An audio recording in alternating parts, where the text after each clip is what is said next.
Hi guys, you can tell I'm back in England, can't you? But today is a very exciting video. I'm going to have a look at a potential project vehicle with the intent of buying it, so I thought you might want to come along. Have you ever had one of those days that just got progressively worse and you wish you hadn't woken up that day? Well, this is one of those days, and I apologise in advance for any swearing in this video. It's going to be a fairly long train journey, so I've got my laptop here to do a bit of editing, because this is the life of a YouTuber. Well, I want to be a YouTuber anyway.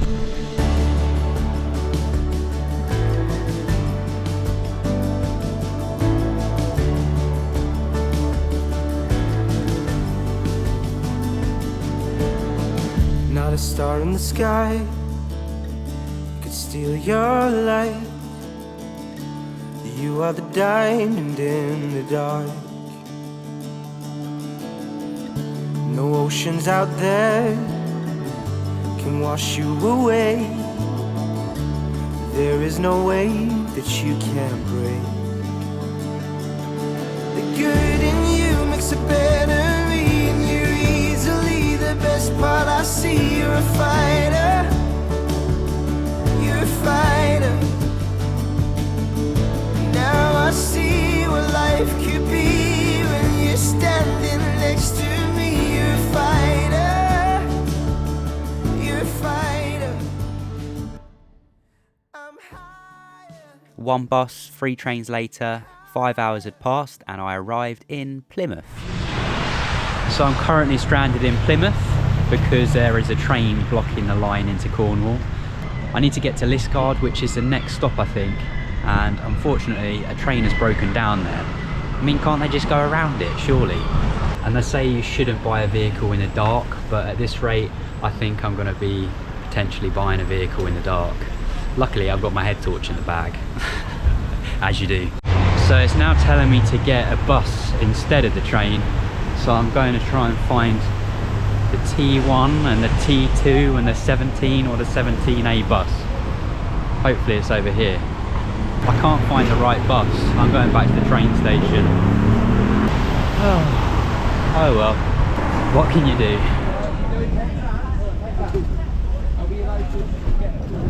There aren't any trains running, they cancelled them, and instead we've got to get a taxi. There is a bus replacement over there, but that's only going to Truro. I don't know where that is really, but anyway, I booked an Uber. It should be here in a minute, and Great Western Railway will be reimbursing it, fortunately, and hopefully I get my money back for the ticket as well, fingers crossed, because yeah, what a palaver. Here he comes. He should be just round the corner.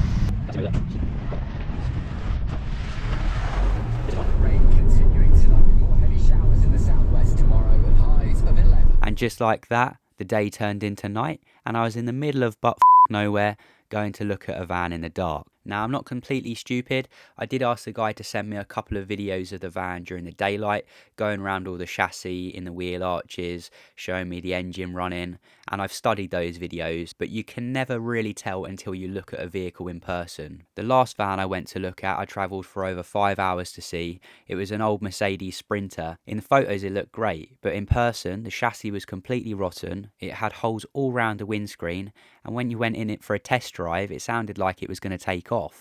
Let's hope we don't have those problems with this one. Here we have a 1999 Mercedes Vario 612D. It's a 6-tonner, so slightly smaller than the 8-tonners that they make, and it's got the 5-cylinder 2.9 litre OM602 turbocharged diesel engine, and if you know, you know. This engine was arguably one of the best that Mercedes ever built, and it was used in the early E-classes, it was used in the G-Wagons, the Mercedes Sprinters, and the Mercedes Varios. This engine has proven itself to be really reliable in the past, and many of them exceeding well over 500,000 miles, with regular maintenance of course, and this one's only done 138,000 miles. Hopefully you can see me. I've just picked up the van.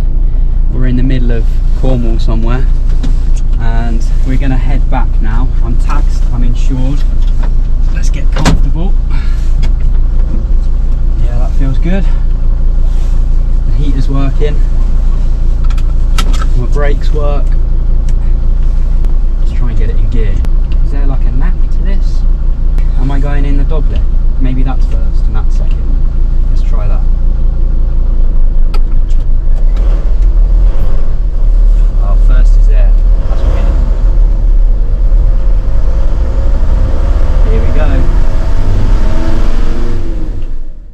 you've ever driven in Cornwall, you'll know just how tight the roads can be, let alone driving a big vehicle like this at night time with one of your side lights out, because yeah, that stopped working when I took off. But I was very excited to be driving home in my new project vehicle.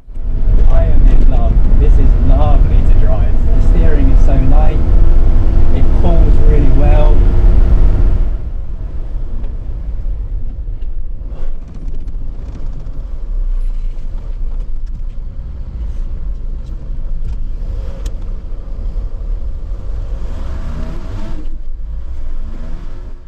I'd say it's pretty important to familiarise yourself with the controls before you start driving a new vehicle back, especially when it starts chucking it down with rain and you don't know how to turn the windscreen wipers on. Now that was close. I couldn't work out how to turn the windscreen wipers on. I could barely see.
Don't want V-power, you just want normal diesel.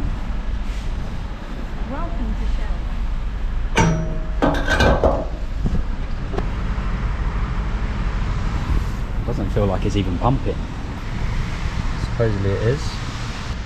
What do you reckon for a full tank on this beauty? It's a 55 litre tank and that cost me 82 quid.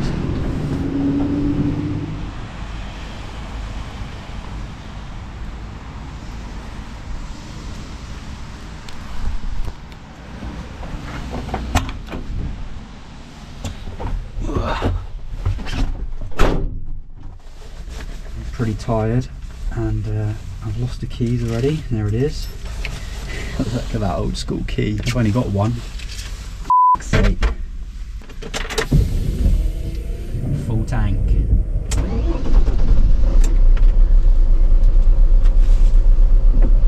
Let's get out of here.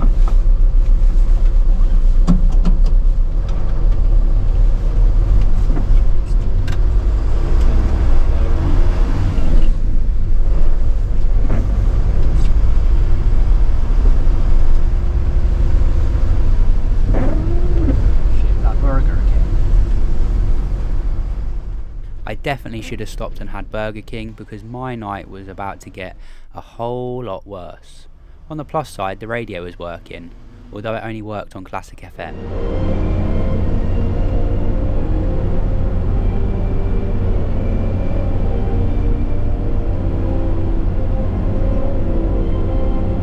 Oh guys, I am screwed. Look, I'll put it in gear. Handbrake off. I've got no drive. So how on earth did you get in this situation, Ollie? Well, basically, I was coming off of a slip road and the van started making a really loud, horrible noise. It went something like this. And in that split second, as well as in my pants, I managed to pull the van off of the road onto the grass verge so that I wasn't blocking the slip road exit, because that would have been a really dangerous place to stop. Unfortunately, because of the amount of rain we've been having, I was stuck on the grass verge now. I'm stuck, but the back wheels are driving, which is a good sign. But something made an awful noise and I don't know what it was. I mean, it might be okay if I can get out of the mud, maybe.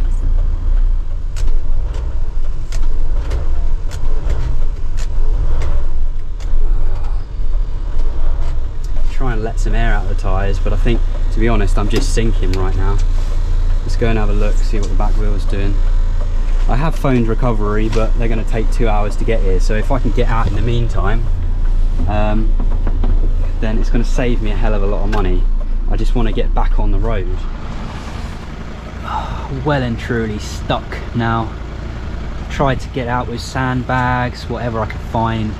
A really kind bloke gave me some blocks of wood to try. But yeah, I'm waiting for recovery. It's freezing. It's midnight, and I think, to be honest, I might just call it a night. I might sleep in the cab. At least the heater works, it's not all bad, and the engine's running, sweet, but there's definitely something wrong with it. The recovery driver's come in, hopefully he'll give me a tow out and we might be able to limp to the nearest town. 2 hours later. Help's arrived. Being towed out.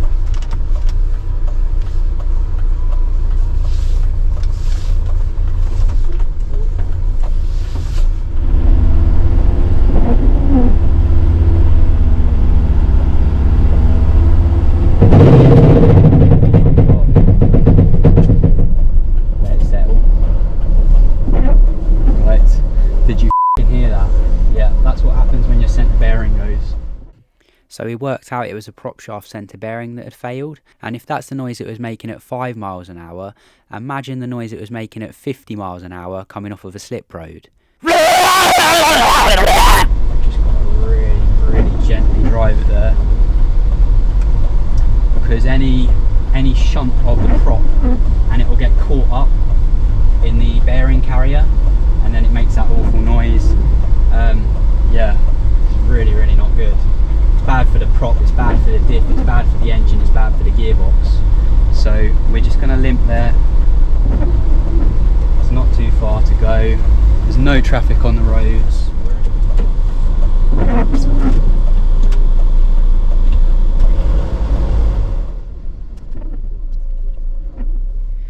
Well, it's the first night camping in the van.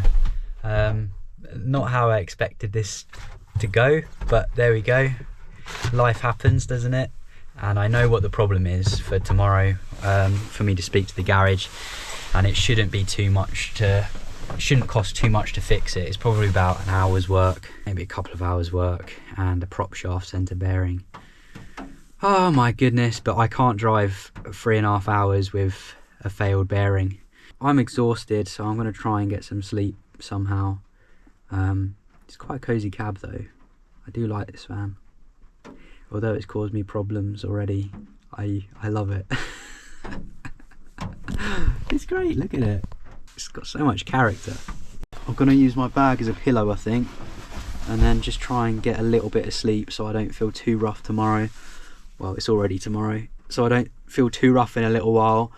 I'm going to speak to the garage, hopefully they can do something for me. If not, I'm going to go to Greg's and eat some pastries, maybe go to Lidl's.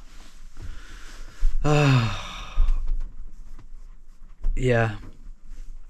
Anyway, it's all fun and games, isn't it?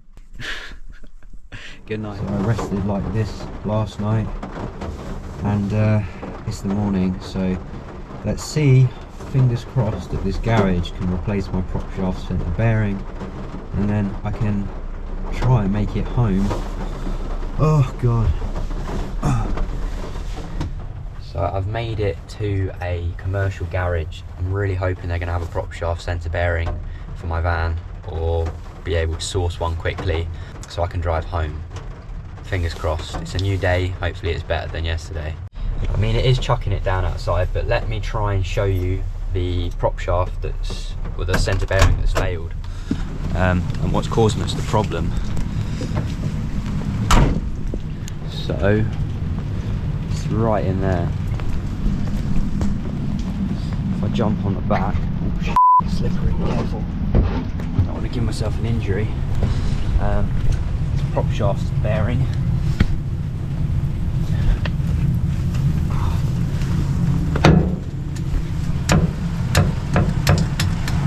It's completely failed. It's supposed to have rubber all around in there. It's not supposed to do that. So he started off by saying he couldn't squeeze me in until next week, which is really not good when I'm stranded here. And there aren't any other commercial places in the area.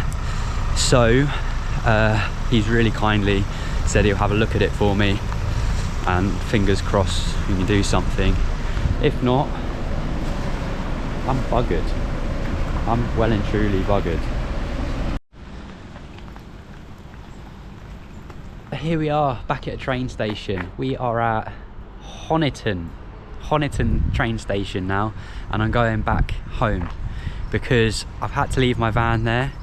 They couldn't get the part until next week. I did speak to the guys there and I said, look, do you think we could cable tie the prop shaft up and use like some CT1 black silicone around it just to get me home?